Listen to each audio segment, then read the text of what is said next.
So let's get this started. So first off, again, good morning. My name is Raymond Camden. I am a developer evangelist on the document services team.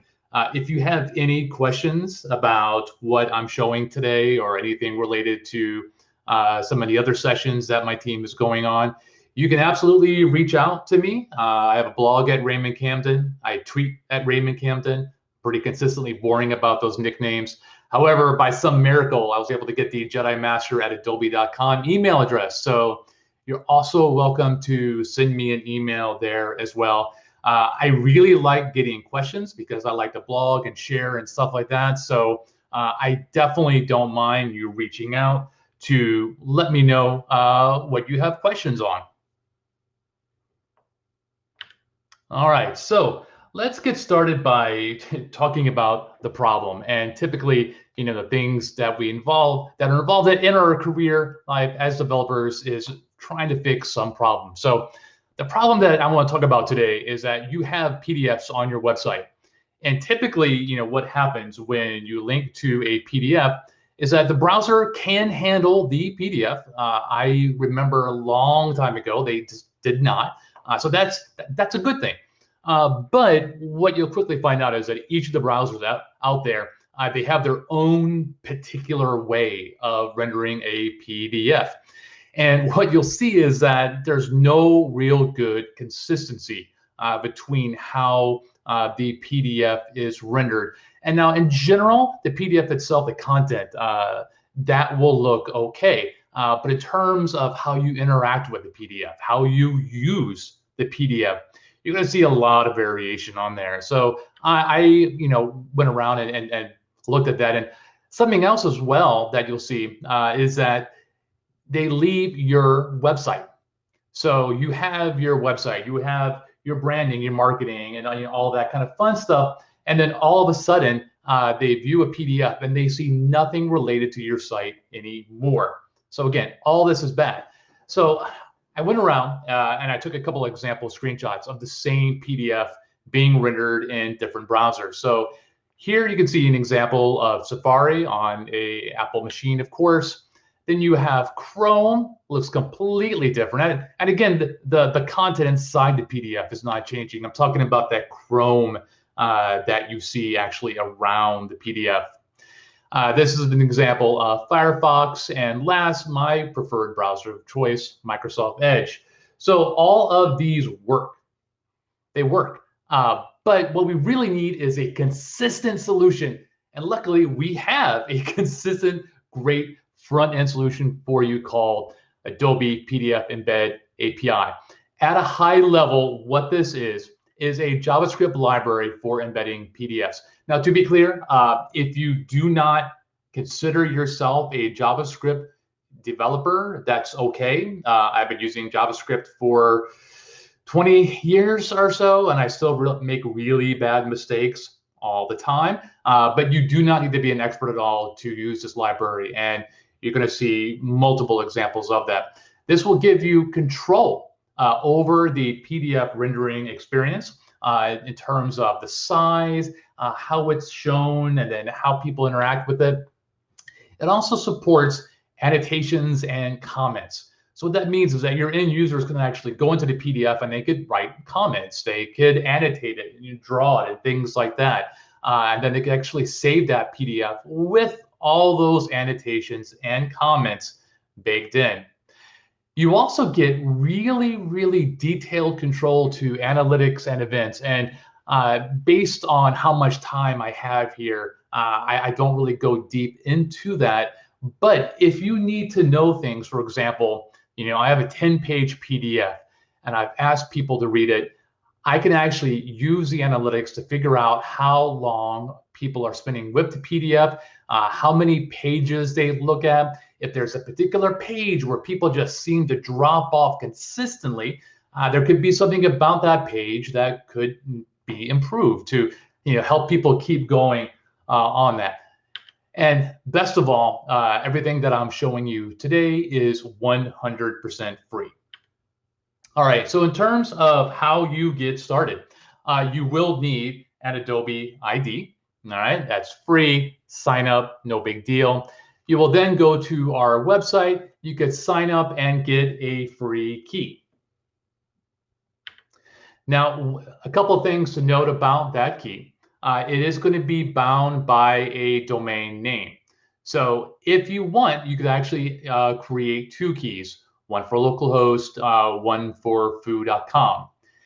You can also create a key that just has your top level domain name and then use that for www, stage, dev, local, etc.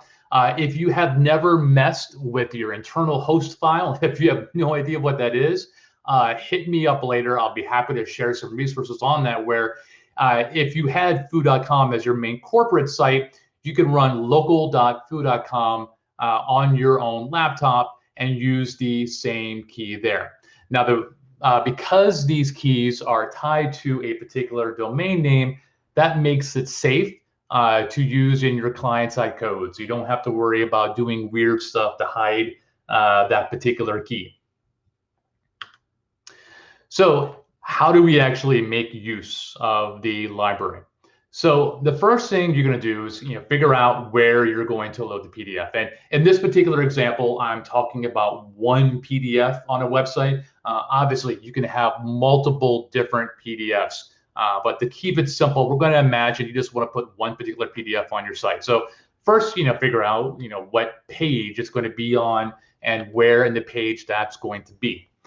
When you have done that, you want to annotate that with a div tag and give it a unique ID. ID should be unique anyway, but give it a ID that you are going to remember because you're going to have to come back to this later. So next thing you want to do is load the library. Surprise, surprise, this will be a JavaScript library loaded via script tag. Just copy and paste that and put that into your website and you're good to go. Then before you start doing anything, you're going to want to make sure that your library has loaded. And here's where things get slightly complex. So in our documentation, we show an example of listening for an event. Adobe _DC _view _SDK.ready. And when that event fires, you can then do PDF type stuff, okay? So that works most of the time, especially for a simple HTML page. But something that you may run into, if you're doing something with React or Vue.js, if you're doing just some more complex JavaScript type stuff, before you write this line of code, that event may actually fire before you start trying to listen for it. And if that happens, then the code that you have in that event handler is never going to fire. So the second way of doing this is to actually look for a variable that we create in the Windows scope called Adobe DC. And if that exists, then you know that the event already fired. Otherwise, you can listen for the event. So the code that you see on screen here, this is typically what I always recommend. If I'm using a framework like Vue.js, for example, I will do it a bit different. I'll check in the created scope. Just something to keep in mind that based on what you already have going on in your site, the library may load before your code is even ready to do stuff.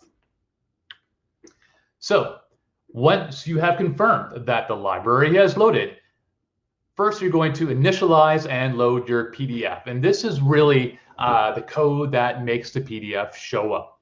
So you see I have an example on screen here, 2 blocks of code, just a couple lines.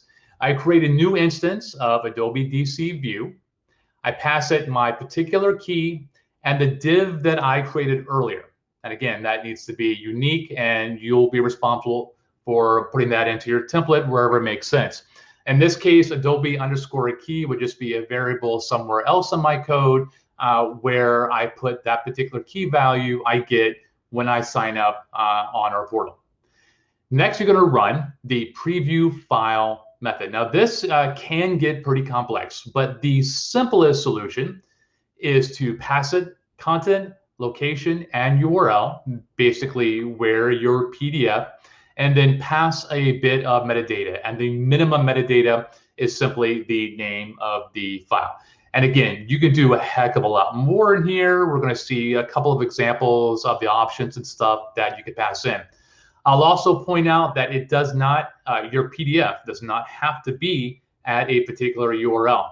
It could be a file promise source instead. So if that doesn't really make sense, a simple way of thinking is that, and I think a great example of that is that you can let the user pick a PDF on their system and say, hey, I want to actually preview that on the web page. All right, so now for the code. And I've made my font size nice and big, so hopefully y'all can see this.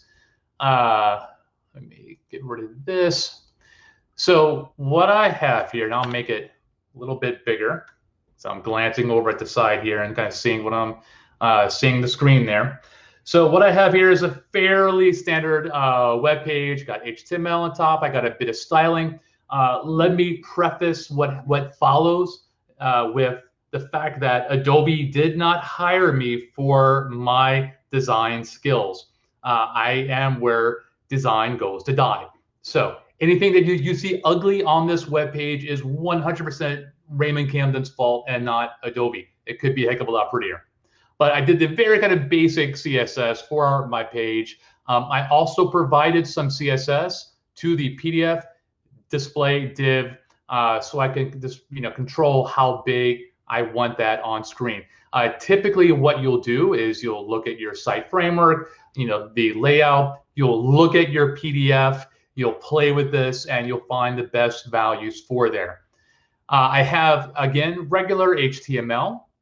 This is the div tag that I mentioned earlier about how I'm going to identify where I want on the page for the PDF to show up.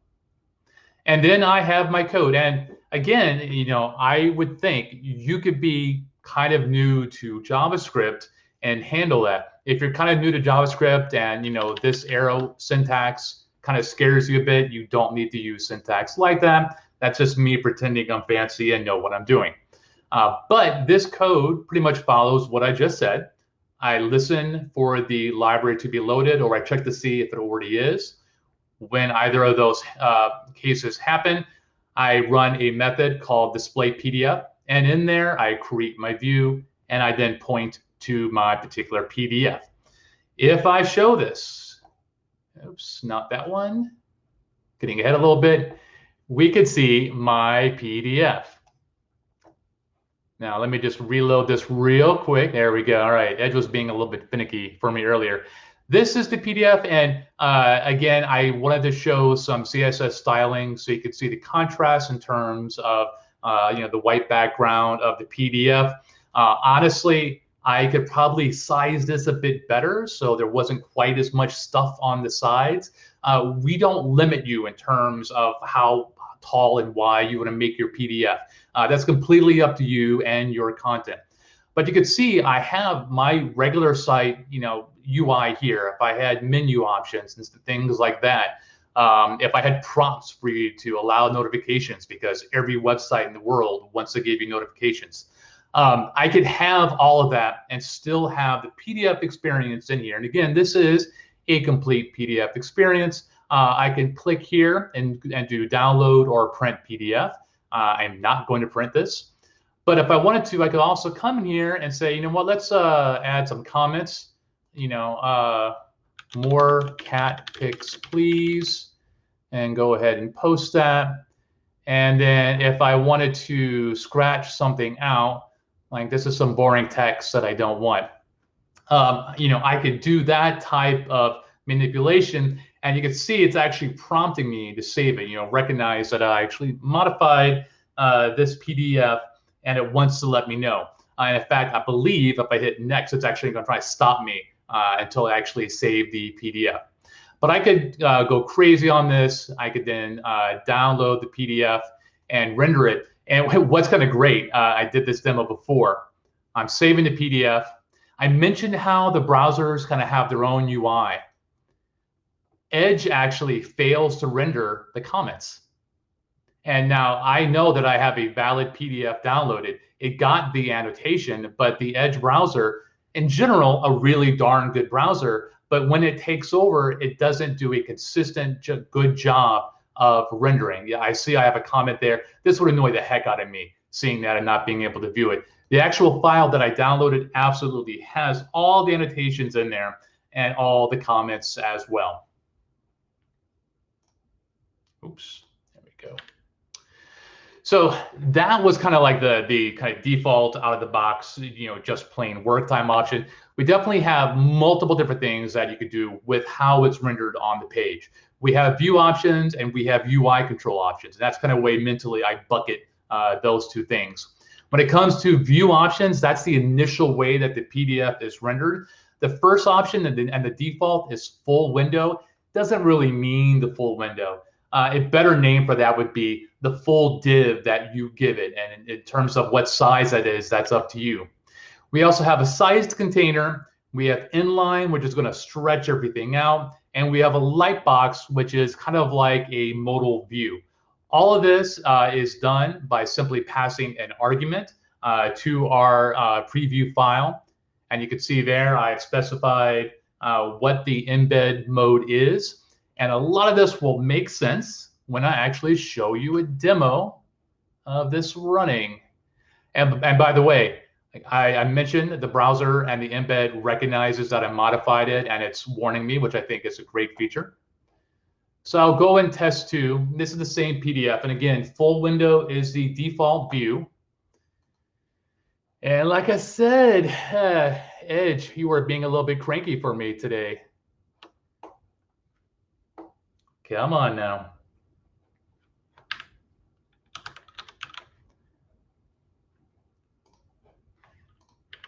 I think I need to clear my cache. There we go. All right.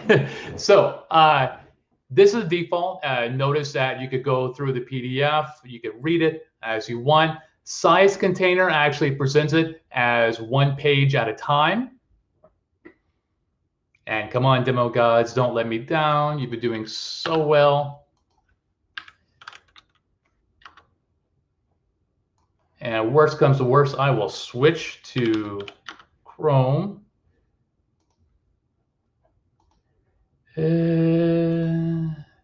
Everything worked earlier. All right. I make this a little bit bigger. All right, so switching to a different embed mode, size container will instead render one page at a time. And using this versus using full window really is based on the PDF that you're using, whatever makes sense for it. Inline, as I mentioned, kind of stretches the whole thing out. So I can still specify a width for my PDF, but notice it actually takes the whole thing and stretches it out. You do not want to do this on a 90-page PDF unless you hate your users, and hopefully you don't hate your users. And then the last version of this is the Lightbox one. Let me show a better demo. So Lightbox essentially will take over the entire page, but let them kind of return back to it. So on this particular demo, I have a button that lets you decide when you want to show the PDF. And you see I have regular HTML content around it. I click Show PDF, and you can see the PDF experience in there. I could still kind of see my website behind it. I haven't left it. And then via either clicking that little X on the upper right corner or hitting Escape on my keyboard, it goes away. And again, that code, and I showed it on slide, but just to kind of show you how that looks, I'll go into the Lightbox one. But literally, it's one or two more lines of code where I specify that I want a different embed mode. Again, you have those four options. Which one you use really depends on your content and the rest of your site. So in terms of UI options, again, I kind of bucket these down into a few things, specifically disabling various parts of the menus and disabling parts of the panels. And as you could probably guess, this is going to be one more option that we will add to our preview file method, where we could turn off and on various things. In this particular example, I have turned off the download option, the print option, the annotation tools, as well as the left-hand panel. And if we take a look at that, and I'll show the code first, although it's going to be pretty much exact same there, but then I'm going to show this code. I'm going to show it in the browser, and then we could see, how it looks if we tweak this on the fly here. Because my demo's gone great so far, I'm going to modify code, because what could possibly go wrong with that? All right, test 3. I turned off download. I turned off print. I clicked the 3 little dots, and they're all gone.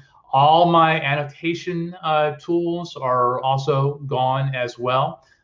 So again, when you would use this, it would depend on what you have in mind, what you do and do not want your users doing with the PDF. Just going to show you how easy it is. If I want to allow them to print but not download, I'll just turn that to true. It defaults to true, but I want to see it. Reload, and there is print. So all in all, a pretty simple modification, not too much work. Again, you'll need to look at what you're doing, what kind of PDFs you have, etc. If you're curious about me turning off download, yes, someone can still see that particular URL in the source code. You do not have to point directly at a source code. You could point at a authenticated service that would serve up the binary data and would not let you access it unless you're authenticated. It's not going to be perfect in terms of protecting. I could hold my camera up to the screen and take a picture of it, but it's still going to stop most people from being able to download the bits and have it on their system. And it takes all of about 2 seconds, which is pretty darn easy. Some more. So I did mention that we have support for event handling. Pretty much any interaction that you can imagine happening with a particular PDF, we give you access. So some concrete example of that would be, we've all seen the legal notices where we ask you to read the user agreement and agree to it before going forward. Nobody ever does that. I hope we all, we're friends here. I hope we all know that nobody ever reads legal text. But if you need to feel good about yourself that you've made people read that, you can know when a particular page is viewed. You can know how many pages are in that particular PDF, and you can recognize if there's 10 pages, you could recognize when all 10 have been looked at. That does not mean that you could actually tell if they read it. We're not tracking your eyes and things like that, but we give you enough details about those events where you could even do things like, the average person takes a minute to read each page. You've been on here and you went through all 10 in 20 seconds. Most likely you skimmed, and I'm going to make you sit here and actually read it. Now, I'm being a bit kind of sarcastic, silly about that, but I know I've been on employee trainings before where they really want to make sure that you read it, and they don't even allow you to go on until you have both looked at every page and 2, spent an appropriate amount of time, which for most of us who read fast is always way too much time. But you can do things like, for example, also notice when people select text. I built a great demo that unfortunately is broken where I allowed you to actually select text in a PDF, English text, and I used an API that would then translate that to Spanish. That particular API went down, not any of my PDF embed type stuff. But if you needed to know what the user has selected, if you want to actually select text, if you want to go to a particular page, concrete example of that would be is that if you have built a search engine and a person searched for something and that's on page 5 of a 10-page PDF, you can link them to that particular page, and when the PDF loads, automatically send them to that particular page, and even highlight the text that matches their search. Now we have a great online demo where you could test all the different view modes. You could test turning things off and on. If you don't like my cat-related PDF and you need something that's a bit more serious for your boss, we have a very serious PDF. You can see financial legacy, so you know it's serious business time type PDFs. But you can go in here and you can see the different types of embed modes more clearly. And you can also go in here and customize things and say, you know what, I don't want print or download support. You could see it immediately in here. And even better, what's great, and I've been using I've been using our Embed API for many months now. But I will still go here and play with stuff because at the bottom we have this generate code, which just gives you the code that you can just copy and paste and just go to town with. It's really nice, really handy. And again, even being experienced, I find myself referencing this as a way to kind of quickly mock up what I want to do. We do have extensive documentation, and I'll link to that as well. By the way, all of my assets are available. I'm going to figure out exactly how to share them a bit later, but we do have excellent online documentation that talks through everything. For example, a lot of the analytics events that I mentioned that you can do, all of that is fully documented for you to play around with and experience. And just to kind of wrap things up here, the Embed API, the PDF Embed API, is one of a host of really cool, extensive PDF-related stuff. We have multiple sessions here at this conference talking about this more in detail.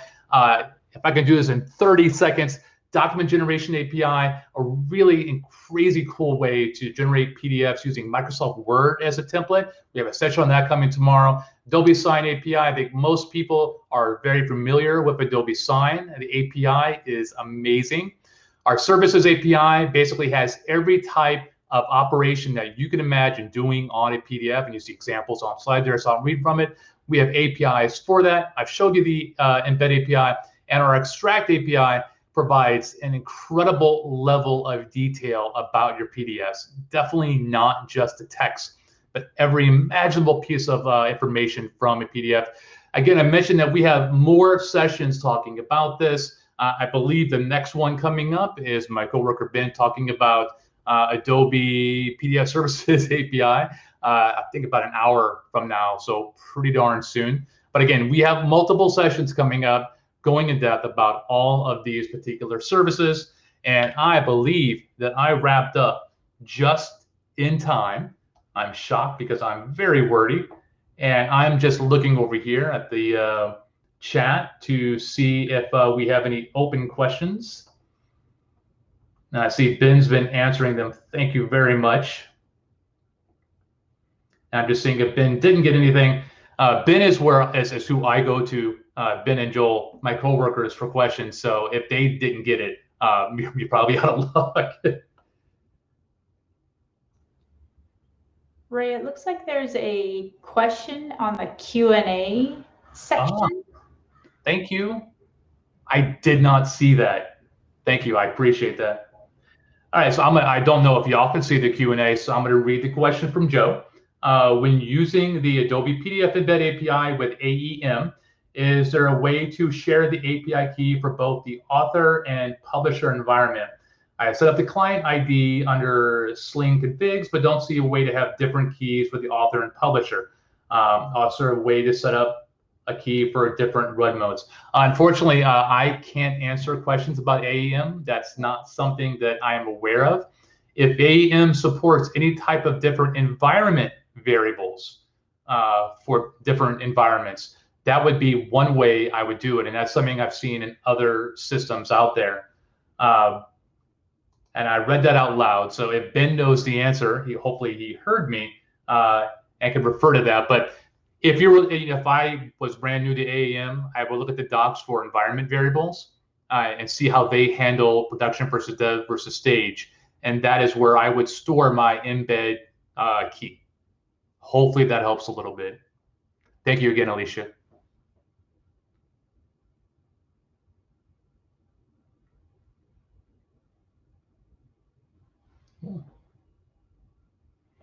Well, I think I am at time,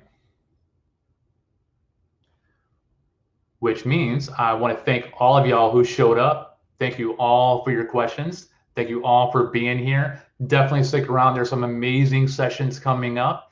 I appreciate your time and attention. Thank you very much.